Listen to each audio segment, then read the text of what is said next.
Today for our SportsEdTV weightlifting blog and podcast, we're going to be speaking with Kerri Hanebrink Goodrich. Kerri is the Executive Director of Performance Initiatives, Inc. She's also heads up the USA Weightlifting Community Development Training Site in Savannah, which is the home of Coastal Empire Weightlifting and CrossFit Savannah. Kerri, that's quite a bunch of different titles you have. And of course, I knew you originally as a weightlifter. Then you and I've done at least one presentation together in Amelia Island a couple of years ago. It's been fascinating to watch your progress in all these different roles, but I wondered if you could tell the audience something of your evolution from athlete to coach to educator and administrator. I think from anytime you make that transition from athlete to your next career, it's a little hard because you feel a little lost, but you're so disciplined and you're so focused and goal oriented that you always want everything to be perfect, like when you're an athlete. So that was a learning curve for me, is to take small steps and to learn that everything isn't going to be perfect, but that's okay, we'll get there. And then another thing was learning. I had very good mentors, and I was very blessed with good people around me that always advised us and kept us in the right direction, not to fall down or cause any harm to the community we were trying to serve, which is always the best thing because you can never do it by yourself. True. And then learning that weightlifting's more like an individual sport, but you train with a team, and you've coached some of the teams I've been on, and we travel as a team, but it's still an individual sport for your motivation and where you train. And moving into a community leader position, you have to have really good leadership skills and develop communication and move as a group, not just as an individual. So that was also a learning curve, moving from athlete to community leader. But it was a good one. It was a really good one. And I really enjoy, if I had known how much enjoyment and pleasure and excitement it would be coaching, I think I would have bypassed the athlete part. And while I needed that athlete experience to be a good coach, I really enjoyed this part of it a lot better. There's just so many more things you can do. And it's not your whole life isn't centered about your performance. It's about putting into others and helping them reach their potential. So I really am enjoying it. It was a transition, but I think all athletes have a transition moving into their professions. But it was a really good one, and I was very blessed to have a lot of wonderful people around me to help me with that, and a very supportive husband. That's great. That's great. When was your last performance on the national or international platform? I'm assuming you're not competing currently. No, I competed as a masters a couple times. No wonder. But then we grew so fast. Like, we weren't expecting for our team to double in size every single year. And to have the success that we have, I figured it's going to take 5 to 8 years after doing all the research and talking with other coaches. But the team, they excelled faster than I thought they would. And so every time we have a masters competition, we have a youth or a juniors. And then pretty soon, after a couple of years, you have all age groups you're coaching. So, my competing days were kind of put aside, and coaching took precedence. And I'm very proud of them. I'm very proud of them because they're doing it. They're in college. They're graduating college. We have a young man who just graduated from the Mercer Medical Program and is working for a Mayo hospital in Michigan now. And he's a great mentor to some of my other young athletes too. So I was going to say, you've certainly planted some seeds and had some tremendous growth over the years. As you just mentioned, I hadn't even realized that the program had been going by leaps and bounds. That's impressive. Could you explain to our audience the structure and the goals of performance initiatives? What are the criteria for involvement? What are your program specifics, success stories, challenges? You just gave us a great success story. But some of the challenges also that you face. Oh, you might be here a long time because they have a lot of success and a lot of challenges. We have We- time. We started with wanting to serve underserved youth and open to pathways and opportunities for them to stay in school, because we realized what a challenge it was here in our community, and how low the graduation rate was and the education level compared to other countries, and then sometimes in other states in our country. And we wanted to find a way to help motivate kids to stay in school and find a purpose to reach their potential where they felt like they were hopeless and didn't have that. And so we spent a long time praying about it, searching, talking to other coaches. And then one of my mentors, Big O, Oscar Chaplin, Sure. he was like, well, what did weightlifting do for you?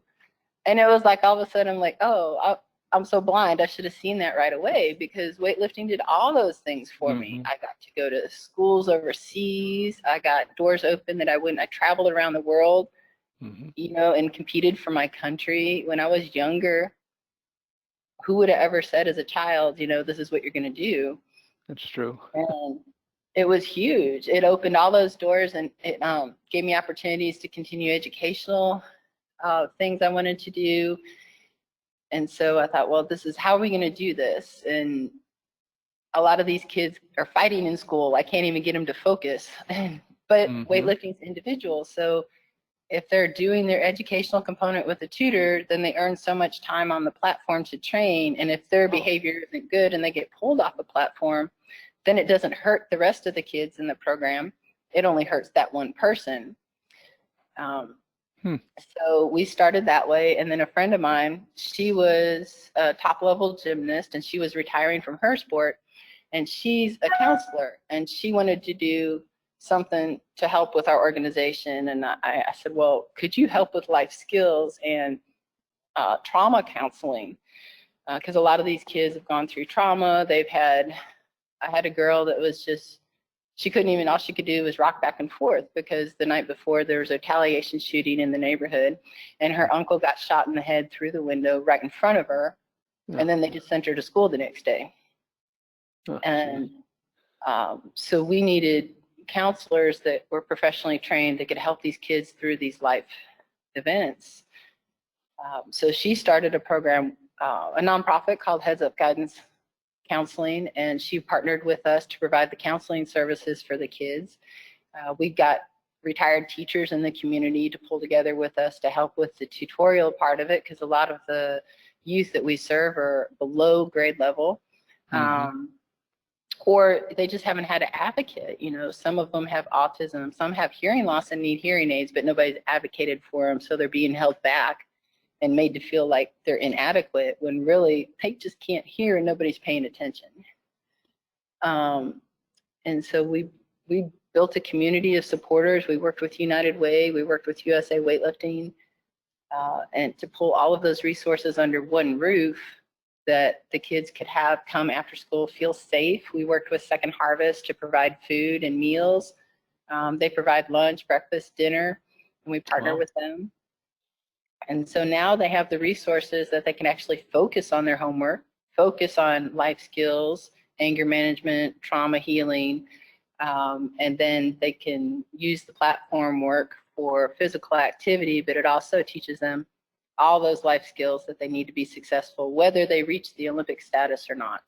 And a lot of our athletes have never slept in a bed until they travel with us and get a hotel, and they're sleeping in the bed for the first time, or they've never learned how to cook. Or I remember one experience, I had a group of teenage boys. We had a martial arts program at that time. We went to a conference.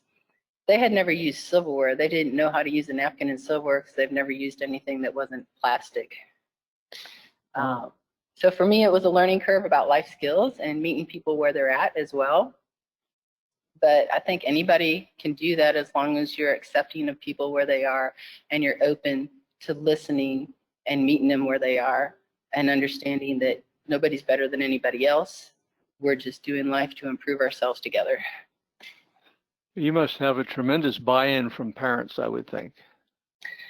It depends on the population that you work with. a lot of kids that are latchkey kids or underserved, some of the parents, they're very excited. It takes a long time to build a rapport with them to understand the importance. Most of the kids, the parents maybe never have graduated from high school, so they don't understand the importance of the education and why there's so much emphasis so they can have a better life. And once you can connect with them and build that, then you're good. Some of them just don't ever get it, and you have to mature through that and be advocates for themselves as they get older and learn that and move forward. And we have quite a few of our top Team USA athletes that are in that position. And sometimes the parents eventually grow with the children. And so the children are actually helping and sharing resources with the parents so the family can strengthen as well. It's kind of different case by case. And then some kids, maybe a parent had been laid off and this was a great place for them to start, but then they're excelling and the parent gets a better job. And then now we have some parent support too, and they're more supportive of the kids and help with the programs. So it's a diversity, and everybody does their part where they can, when they can. Well, you sound like you have to balance a lot of interesting challenges. And one of the things I wanted to suggest, I know you and I talked earlier, but these are some challenging times we're going through currently. How's your operation dealing with the pandemic restrictions on training and competition? I'm assuming things to a great extent have come to a halt. It's interesting. So the CrossFit Savannah part was donated to us by Don McCauley and his wife Suzanne Leathers. When they separated, donated it to us, and so that helps us with a revenue stream for our youth programs. So now that's closed because the adult programs have to be closed. Right. Our younger kids, they still come through for. We have what they call grab and go meals. So we serve out in the parking lot under tents, and they can drive up, pick up their meals. And then we use the hot spots in the parking lot for them to get online and do their homework if they need to. And then what we just started now with the pastors from one of the churches here, they're doing Zoom online tutoring with our kids. So we connected each kid with a mentor tutor, hooked up Zoom so they could get online and actually pull up their online work with them, and they can work through. But we specifically chose to partner with the pastors that are trained in counseling. So if a kid is going through depression or a trauma at home at the same time, they can provide some counseling and identify the services that we might need to connect with the family for. Wow. And at that point, we can reach out to some of our other resources and connect those services with families in need. So we started that this week. And then the Team USA athletes will train, but they train separately, and they'll come in. And these kids have never learned how to clean so good in their lives. I didn't learn how to clean that detail till I was in the Army. They are learning now. Tayan and I were joking about it yesterday. He's like, the gym has never smelled so clean, and I'm even finding myself cleaning like this at home. My mom's loving it. Life lessons. That's cool. Yeah.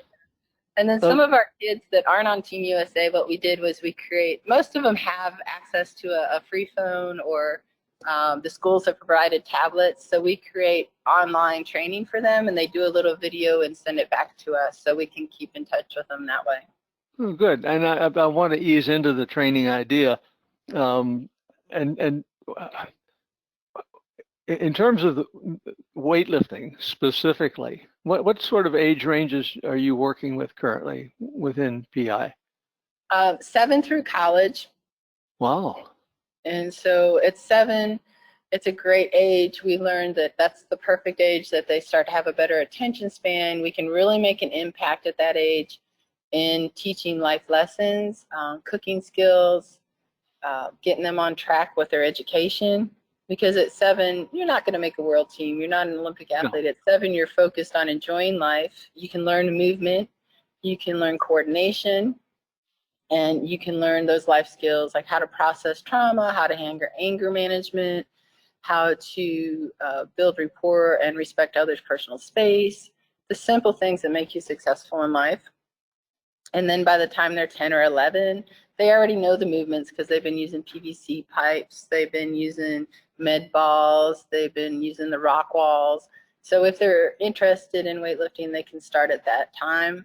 If they're a multi-sport athlete, some kids, you can already see they're going to be 7 feet tall. Weightlifting is not a sport for them. But you can teach them the strength and conditioning part of it to make them stronger and faster and better for whatever sport that they feel they want to be in. That's great. What do you wind up doing as far as weightlifting specifically is concerned?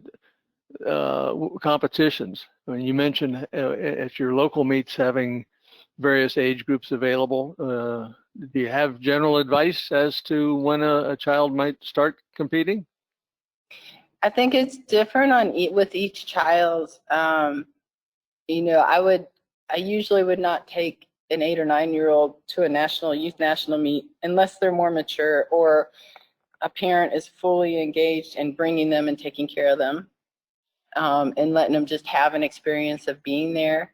And as long as they're very supportive and it's a positive experience, because that's a pretty scary experience for a small child on a big national stage now that we have 4 and 5 platform competitions.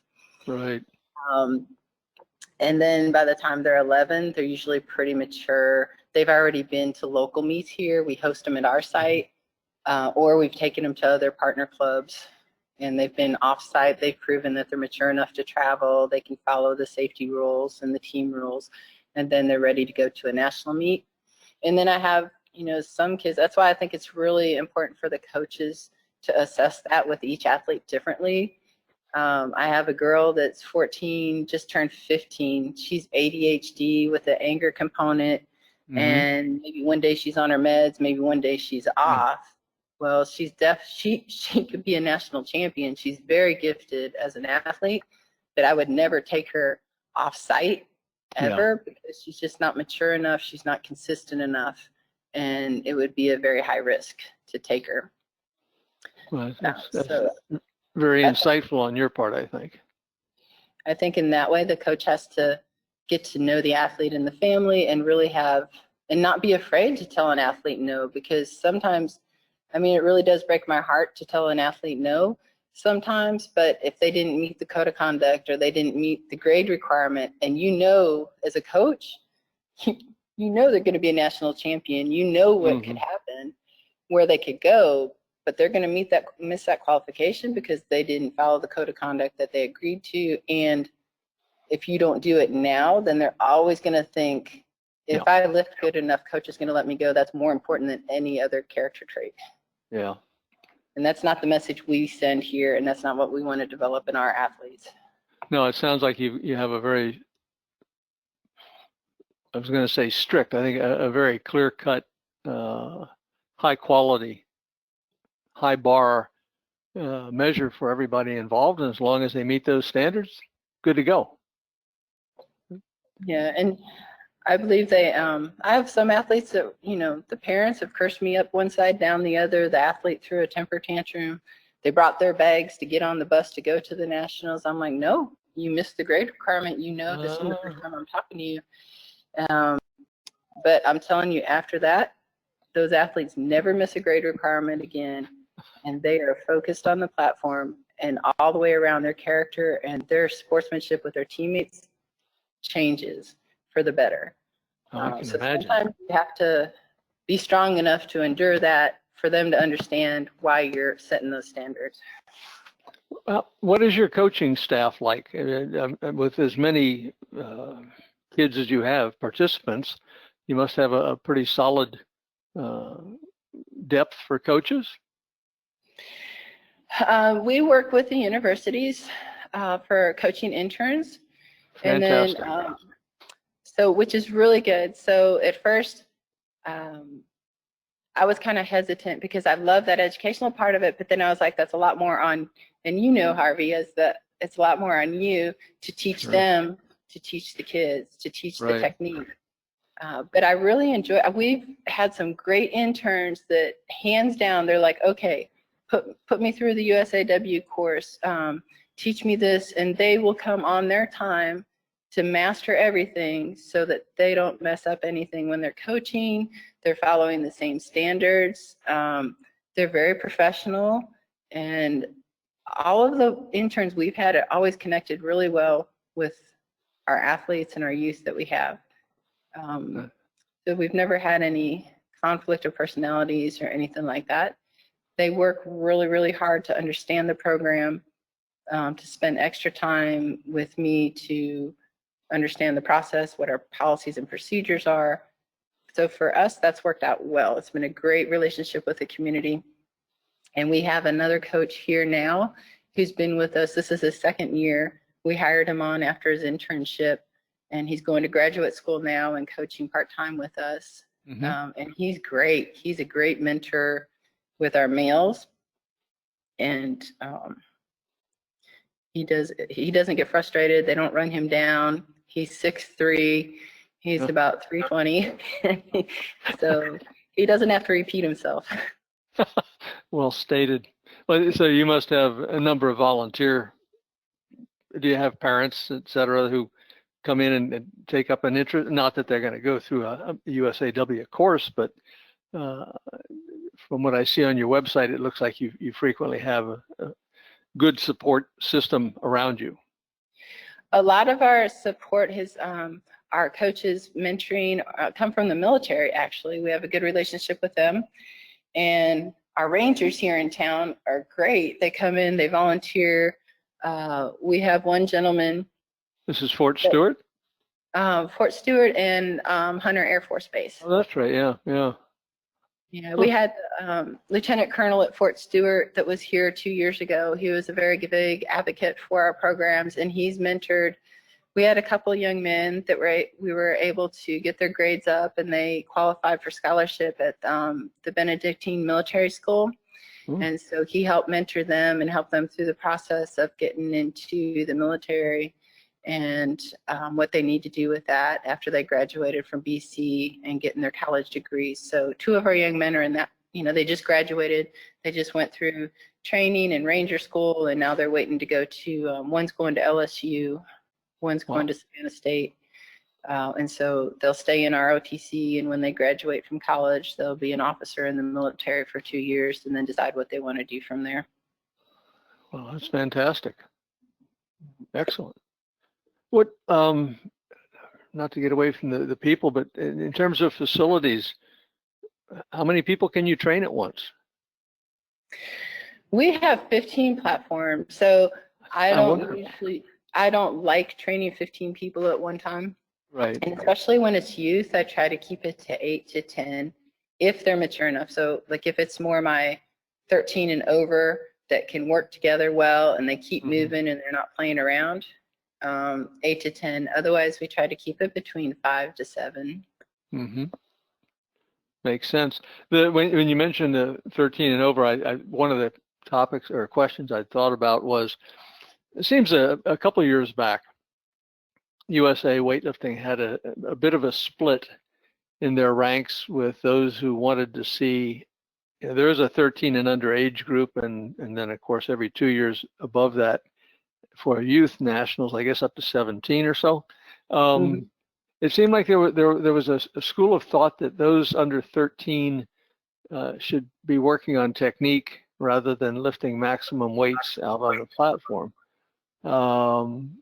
I never heard anything about where that went. I don't think there have been any changes. I don't know whether somebody under 13, if they went to youth nationals now, would be going out for 3 snatch and 3 clean and jerk attempts, or whether there's something else involved. But it seemed to me like that approach has certainly served well in other countries, but it's never caught on here. Yeah, they do an 11 and under, and then they do the 6 for 6 award for 6 for 6. And then the thought behind that was because the problem we were seeing in USAW, and I understand both sides of the argument, but the problem we were seeing is that coaches were pushing these young kids to lift these ridiculously heavy weights that they weren't prepared for. One, your body's not prepared for that. That's not how your body grows and develops. And 2, the technique was so bad that you'd see these kids get injured, or they would burn out before they're 14 or 15, when that could have been a well-developed athlete that could be our next Olympian. Thank you for saying that. I mean, that's absolutely a perfect description. I think you and I are on the same page with that dilemma. Yeah, and so I think that was a big argument. And then, you know, another thing we were seeing were coaches yelling and cursing at these kids. And as an adult, if somebody yelled and cursed at me, I know what would happen to them. But I can't imagine why you would verbally abuse a child like that and then think that they're going to go lift their best on a national stage.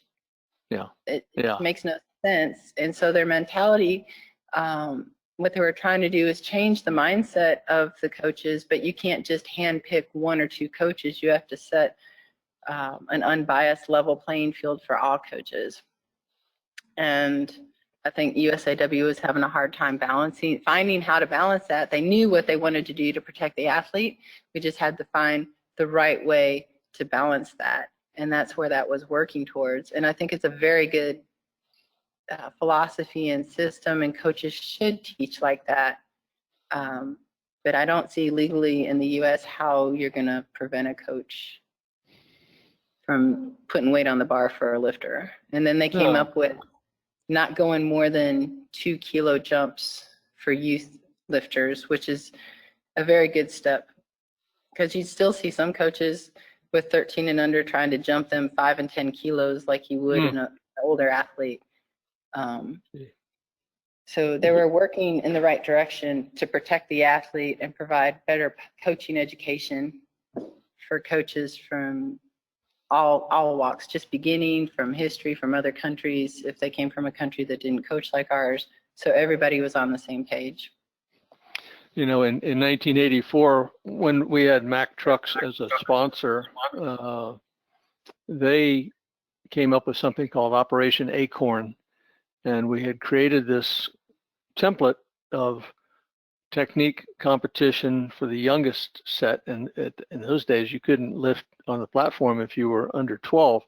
So it was dealing at least with 12 and 13-year-olds. But let's get the techniques squared away. And then also let's look at some fitness measures that relate to high-performance weightlifting. We rolled that out. We had something like 9,000 junior high students had sent in cards back in the day when you put a stamp on a card and send it back, saying they wanted to be part of this program. So we were very enthused. We only could get one of the local weightlifting committees. New Jersey was the only one that rolled this out and actually tried to have a technique competition. Everybody else said, no, we're not going to do that. We're just going to do the usual. And I thought that was a lost opportunity. One of the problems I've seen has been the occasional attempt at a technique competition for young set is that coaches in this country can't agree on good technique anyway. And then we're not trained like diving or gymnastics coaches to have the eye to look at certain very quick movements. And so I think the idea of technique competitions in weightlifting, while it's a grand idea, it certainly has never gotten off the ground in this country. I agree. And to do that, they have to train, and the technique has to be agreed upon, and then everybody has to be trained in the same way. In the US, we have so many different podcasts, coaches teaching different technique, different skills. First, you have to unify that, what the standard is and the measurement with USA weightlifting technique before you can judge a technique competition. Right. Yeah. And the age-old question: what if lifter A has what we would consider terrible technique, but he lifts twice as much as lifter B, who has very good technique? Who wins? It's, bottom line is always, how much weight can you lift? But I don't think we're going to see a solution for that anytime soon. Hey, you know, speaking of your coastal Empire lifters, what do you have a typical training plan for them? Is do you take a periodized approach based on competition schedules, or does, as you've mentioned, training certainly has to be individualized, and especially, I guess, as results tend to increase. I'm amazed at the number of athletes you've had at national and international competitions in the last couple of years. You really seem to have a funnel that's leading up to the top. How do you go about adjusting training accordingly? Okay, so that's kind of a loaded question. So Right. yes, all coaches have a plan, and you think when you write it up, oh, this is the greatest plan. This is it. We're getting there. Mm-hmm. But you have to get the athlete to buy into that. So Right. if the athlete does not understand that or buy into what your planning is, then you're just wasting your time. And not every athlete is going to understand the things the same way you do. So what I've learned over the years is part of coaching is so much people relations and communicating. And a lot of the athletes I deal with, they come from different backgrounds of communication, different styles. Mm-hmm. It wouldn't be like you and I having an academic conversation and developing a program. And so learning how to connect with them and to get them to understand where you're trying to take them or what their opportunities are. And I've learned with my athletes, I never say, this is what we're doing, da, da, da, da, da, because I'm not in the military anymore. Mm-hmm. I always say, what are your goals? What do you want from me as a coach to help you reach your goals? And then I listen to them and I'll outline it with them. And then I'll say, you know what? I'm glad you're thinking that way. And here's what I see. Do you think that we could match up together? And what point would you like to work together to get to? And then let them identify that. And then once we identify that, then I'll say, okay, this is what I outlined. This is what we can do to get there. Are you on board with this? Because if you're only willing to work twice a week, then this is where you're going to be, which is about 5 levels lower than what we had planned. And so you have to explain it to them that way so they see it. Because that coming from the higher level of the sport as an athlete, you already are so focused and so disciplined, and you know that. And then starting to coach, you bring that same level over. But as a coach, you have to start from the beginning, kind of like Angel did with me. He didn't tell me how he was training me or what. He's just like, oh, we're going to go to Louisiana this weekend and meet a friend of mine. He put me in a qualification meet for a national championships without telling me. He just kind of took me along that way. And Myra, my training partner, he kind of took us along that way because I think he knew if he had said, oh, I want you, this is what you could do, I probably would have been like, you're crazy, I'm going to stay in the military. Yep. But I fell in love with it and I enjoyed it and I excelled and I had so many opportunities I would have never had before. And it's the same way coaching the athletes. They can't imagine, if you've never been out of a 6-block radius of where you live or been in a hotel or on an airplane, you can't imagine that you could do that. You're just looking at your coach like, you're really crazy. You've been watching too many sci-fi movies. You have to show them how it can become a reality so they believe in themselves and they believe in the same potential that you see in them. And I think that's the hardest part of coaching, designing the programming and doing all the spreadsheets and running the numbers. That's so easy. Anybody can do that. Sure. But for you to bring the athlete to the same level that you see and that you've experienced, and where they have never even been close to that, or even it's a foreign language to them, you might as well talk Russian, is the hardest part of coaching. But once you can get a couple of the athletes on board and they see that they've been there, then they start sharing that story with others, and then it catches on fire, and you just keep creating stronger and stronger team that's more hungry for reaching their potential and what opportunities are out there. I was going to say, it sounds like you have a bit of a contagion effect with the athletes. I'm sure they see long-term growth and success and learn that all this is accomplishable, but it's not going to happen overnight. And I want to be where so-and-so is, so I'm going to hold the course here, move in the same direction. And it certainly sounds, you had numerous medals medalist at the recent Youth Pan Am Championships? Was that last? That may have been last year, perhaps. Yeah, we have the Youth Pan Ams is supposed to be in June this year, but last year in El Salvador, Nia Walker took silver across the board with PR totals, and Kaya Bryant, she was a gold medalist. She won her first Pan Am Champions International. Well, that was her second international medal. She won at the silver at the Youth Worlds, and then last year at the Pan Am, she was the Pan Am champion. And then her brother Kai Bryant was a bronze medalist.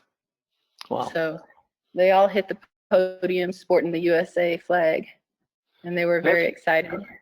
Well, I bet they were, and I'm going to guess the media has bought into everything you're doing, and you probably get some very good coverage, which must solidify the confidence and ego of a youngster. It does, and we really work with the Board of Education and their schools to make sure that their schools make the announcement and understand how hard these young athletes are working academically and athletically, because the schools now are very supportive, and they send their work with them, and they can send work online when they travel. A few years ago, it was a problem, and I would really have to fight with them, and now they're like, okay, we really understand what you're doing and what's going on, and so we're very supportive. So that works very well for their favor. That's great. Two questions. One keeps rolling around. You mentioned your time in the Army. What? Tell me a little bit about that. It was it was a boring time when I was in the Army. I was younger, and it's not as eventful. Like, once my brother stayed in, I got out and went into reserves. He ended up doing 3 tours and then doing some contract work with them. I was very lucky. I didn't have to see all of that. I didn't have to go do tours in the Middle East. So that's why I say my time was relatively boring. I was in the Army military police. Okay. And it was pretty boring compared to what our men and women have to do today to serve. Well, true, but it's also interesting that you did serve, and I salute your efforts on that. Thank you. Thank you. I learned how to clean. Yeah, very good. As we wrap up, what are your goals for PI, for performance initiatives moving forward in the next, let's say, 5 to 10 years? And then also, I wondered if anybody listening in on this wants to gain more information, how can they best be in contact with you? So those 2 questions, if you don't mind. Sure. They can always contact us through our website, which is pifitness.org.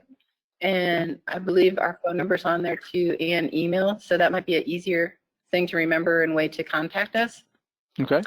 And as far as our goals, we really want to not make this the only performance initiative site. We really want to be able to branch out in other locations and have the format already in place in a policy and procedure booklet for coaches to be able to do that. And so our volunteers have been working hard. We have a lot of business people in the community that volunteer off-site, helping with that. So that's one of our goals. But more immediately is to have a sustainable educational fund just dedicated for our athletes. We had a donor that started us off with a $2,000 college scholarship fund for a competition. We did a competition, and the top 2 athletes won $1,000 scholarship each year. And then when he passed away, we just recently spoke with another foundation that they were our very first supporters for this organization, and they said, why don't you have that? I said, we're looking for a donor for that now. And they said, okay, next year we help with that. We're going to help you get that going and make sure these kids all make it to college. And so they're already pledged to start that up with us for 2021. Great. Which is great, because we have even more kids graduating in 2021. And so we really want to be able to provide those resources.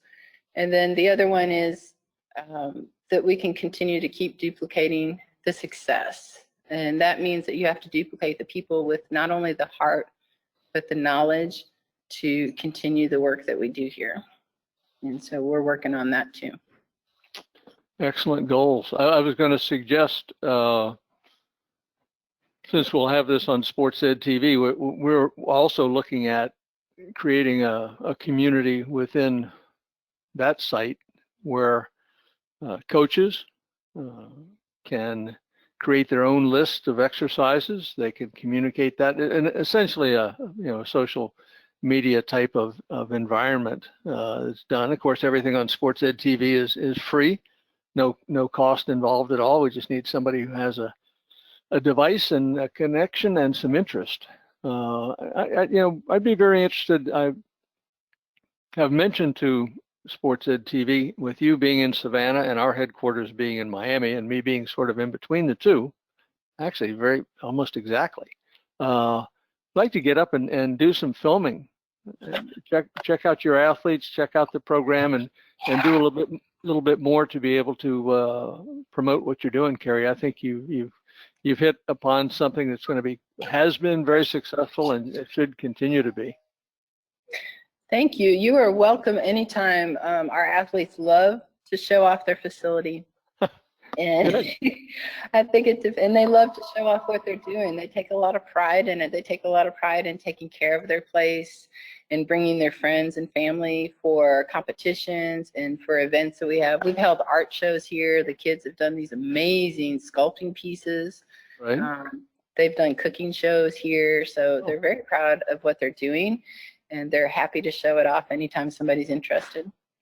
Well, we'll plan on following up on this. I want to thank you very much, and continued best wishes. Thank you. Appreciate all you're doing. Great, Kerri.